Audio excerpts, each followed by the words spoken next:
Hello everyone, कैसे हो सभी।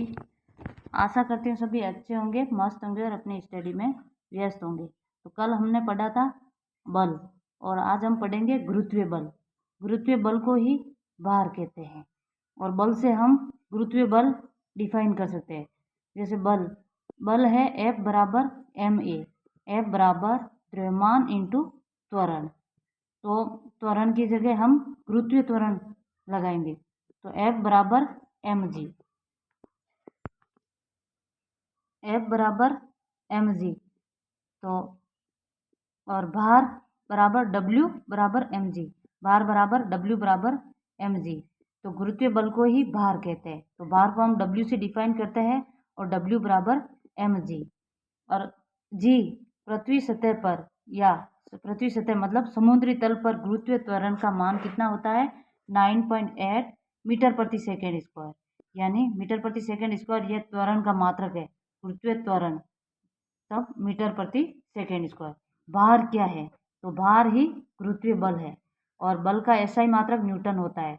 तो भार का एसआई मात्रक भी न्यूटन होगा और इसकी विमा m1 L1 T-2 या ml T-2 ये बल की विमा है और इसे ही गुरुत्वीय बल की विमा कहते हैं। और इसको ही याद रखना, यह त्वरण की विमा है। तीनों की विमा एक ही होती है। अब आता है बल सदिश राशि है, क्योंकि इसमें त्वरण सदिश है तो बल भी सदिश होगा, इसीलिए गुरुत्वीय बल भी सदिश होगा, भार भी सदिश होगा। अब आता है दिशा। भार की दिशा सदैव पृथ्वी के नीचे की ओर या पृथ्वी के केंद्र की ओर होती है। भार की दिशा सदैव पृथ्वी के नीचे की ओर होगी या केंद्र की ओर होगी। फिर आता है जी का मान परिवर्तनशील है। जी का मान मतलब गुरुत्वीय त्वरण का मान परिवर्तनशील है, फलस्वरूप भार का मान भी बदलता रहता है। इसीलिए भार का मान बदलता है, क्योंकि जी का मान अलग अलग जगह बदलता रहता है। अब आता है द्रव्यमान और भार में अंतर।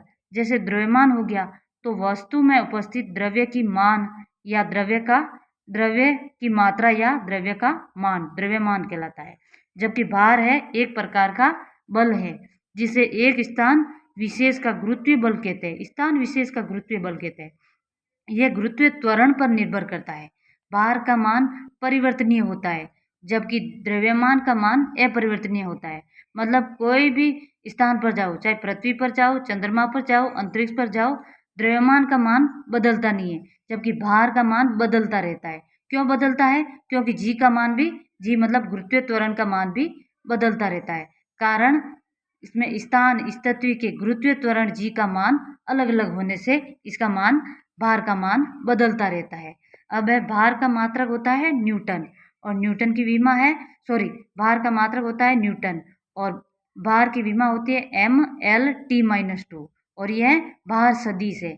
जबकि द्रव्यमान क्या मात्रक होता है किलोग्राम, तो m का किलोग्राम होता है और इसकी विमा होती है m1 और यह केवल अदिश राशि है। द्रव्यमान अदिश राशि है और भार सदिश राशि है। अब आता है द्रव्यमान m का मान कभी भी जीरो एवं ऋणात्मक नहीं हो सकता, जीरो और ऋणात्मक नहीं हो सकता। जबकि भार का मान जीरो हो सकता है लेकिन ऋणात्मक नहीं हो सकता। जीरो हो सकता है, ऋणात्मक नहीं हो सकता, और इसके मान तो जीरो भी नहीं हो सकता, ऋणात्मक भी नहीं हो सकता। और ये रीट मेंस में आया हुआ है W बराबर mg, यानी मिलान करना, भार बराबर W बराबर mg, भार W बराबर mg, मोस्ट इंपोर्टेंट याद रखना।